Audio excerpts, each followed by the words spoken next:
sobre classificação dos seres vivos. Nós vamos falar sobre 3 tópicos bem rapidinho e finalizar a nossa anotação de hoje. Bom, o primeiro são os grupos taxonômicos. O que são esses grupos taxonômicos? Então, são grupos que a gente define e nomeia como se fosse um grau de parentesco, de similaridade entre diversos animais e seres vivos. E quais são esses grupos? Bom, o primeiro seria o grupo do reino, depois o filo, a classe, acho que não vai dar certo esse azul, a classe, a ordem, a família,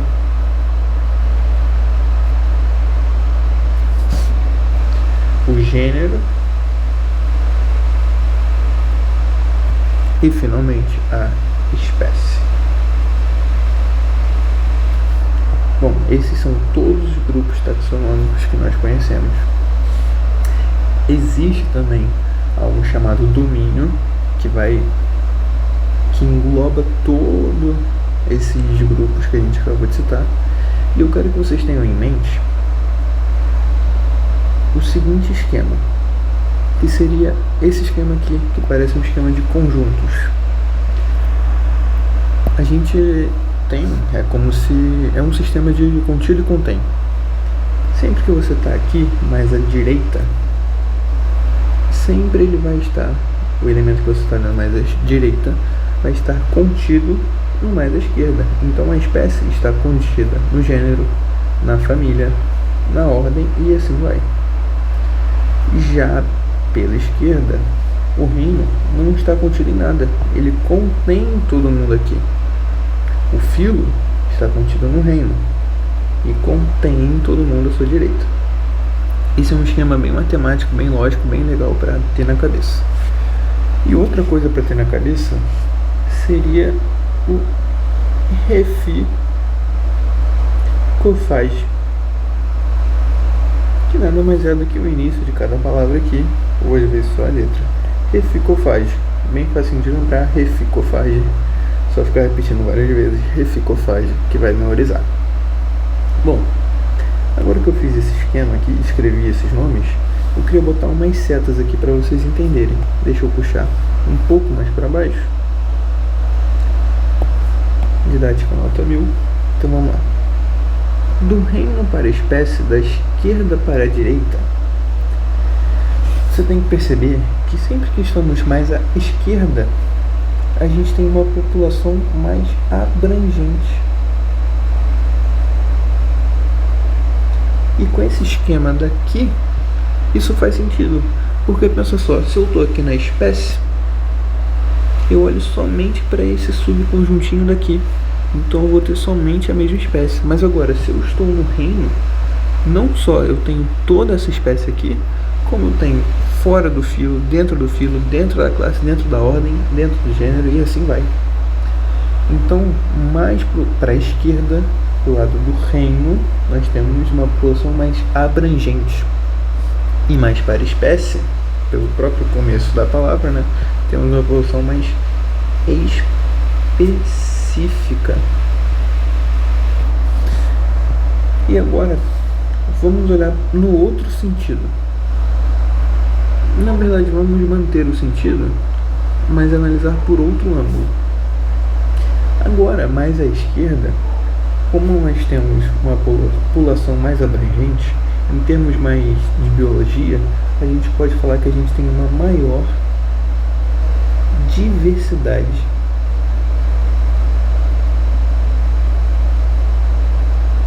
Biológica.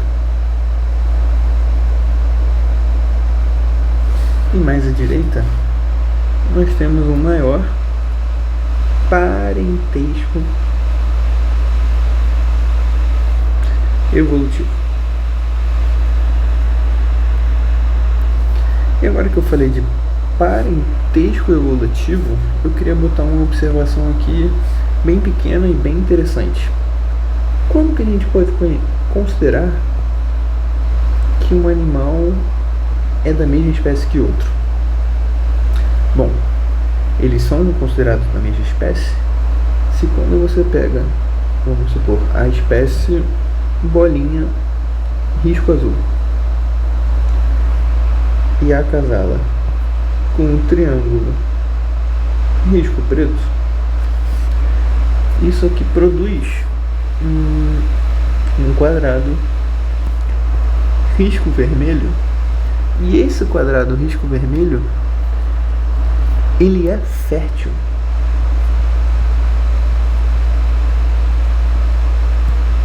Então é essa fertilidade do fruto desse acasalamento entre duas espécies conhecidas que nos diz se é uma espécie ou não. Tranquilo? Uma espécie. Perdão, se são da mesma espécie, não se é uma espécie. Sacaram? Bom, então é isso. Agora a gente vai para a parte de nomenclatura científica. Eu só dar um exemplo e explicar a partir dele.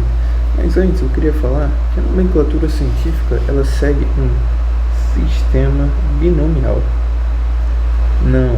Não é da matemática, não é 4 escolhe 2 e assim vai. Sistema binomial. O sistema binomial tem a ver com esse bi de 2 e nominal de nome. São 2 nomes.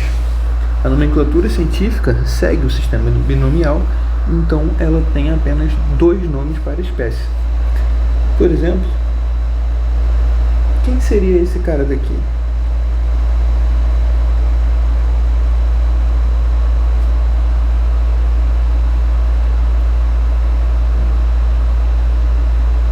Alguma ideia? Perdão. Copiei ele em cima.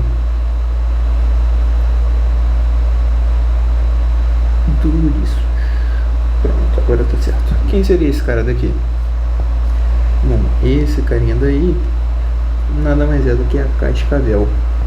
Uma serpente, uma cobra, né? Então vou botar aqui cascavel. Vocês estão percebendo? Binomial. 2 nomes. Bom, o que seria esse primeiro termo? Esse primeiro termo, ele fala pra gente, ele é chamado primeiramente de termo genérico. Ele fala pra gente o gênero que a gente viu aqui em cima do ser que estamos analisando. E o Durissus, ele é o epíteto específico, que nada mais é do que a característica que a gente dá para o ser. Eu poderia encontrar uma cascavel e chamar ela de Crótalus brutíferos, em homenagem a mim, ou poderia homenagear o Cristo Redentor e botar Cristíferos. Vai da sua imaginação e de quem você quer homenagear. Bom, e um cuidado muito grande que você deve ter é o nome da espécie. Então se eu quiser encurtar, eu vou falar uma Durissus. Não, são os 2 nomes. Sistema binomial. Então o conjunto desse nome com esse nome dá o nome científico da cascavel. Tranquilo? Muito cuidado com isso. Então vou até botar aqui, né, para não ter perigo.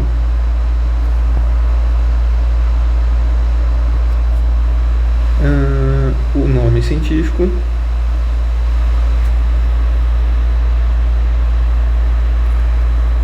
é o conjunto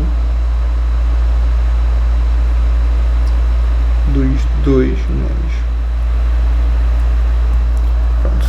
E finalmente a gente vai falar dos 5 reinos e de suas características. Bom, o primeiro reino é o Monera, aquele que tem as bactérias. E a organização celular delas, do reino Monera, são células procariontes, unicelulares,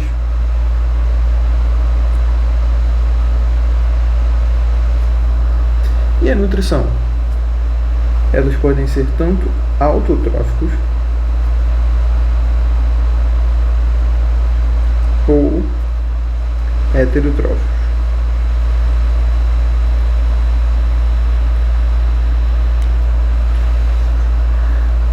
O que é isso, né? Produz o próprio alimento, não produz o próprio alimento, tranquilo? Isso aqui não tem núcleo, uma célula só.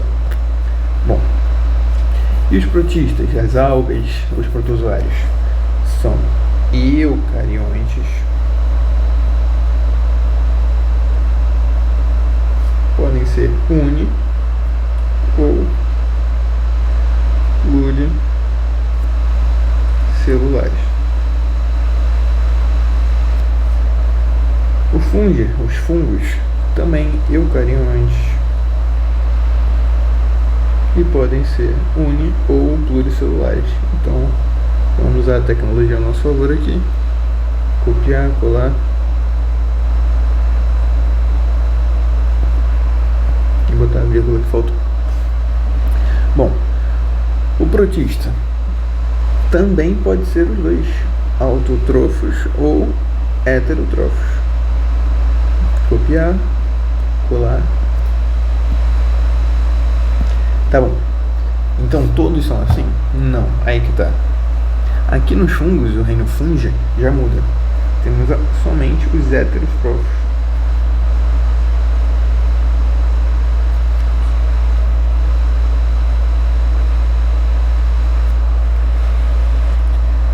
E no plantae?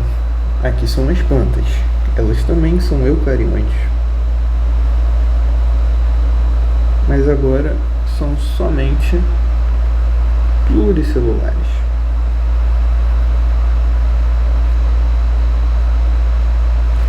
E de modo idêntico a elas, nós, animais, também somos assim, eucariontes e pluricelulares.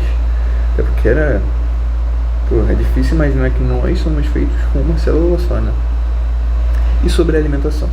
Bom, aqui nós somos o contrário, né? A gente sabe muito bem que as plantas fazem a fotossíntese, produzem o próprio açúcar com a luz e com o CO2 presente no ar, então elas são autotrófos. Acho que é acento, agora não tenho certeza. Acho assim. E nós, a gente precisa caçar, a gente não faz fotossíntese, a gente não vai pro sol e enche a barriga.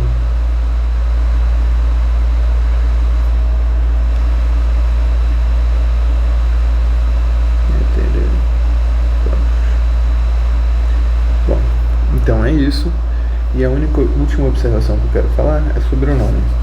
Na escrita do nome, a primeira letra é sempre maiúscula e o resto é sempre minúsculo, beleza? Se você for citar em algum lugar, como nós não temos o itálico como no computador, você precisa desse tracinho embaixo individual de cada nome. Então é isso, essa foi a anotação de caderno de hoje, bem curtinho, para ficar mais dinâmico, e fechou. Reficofage.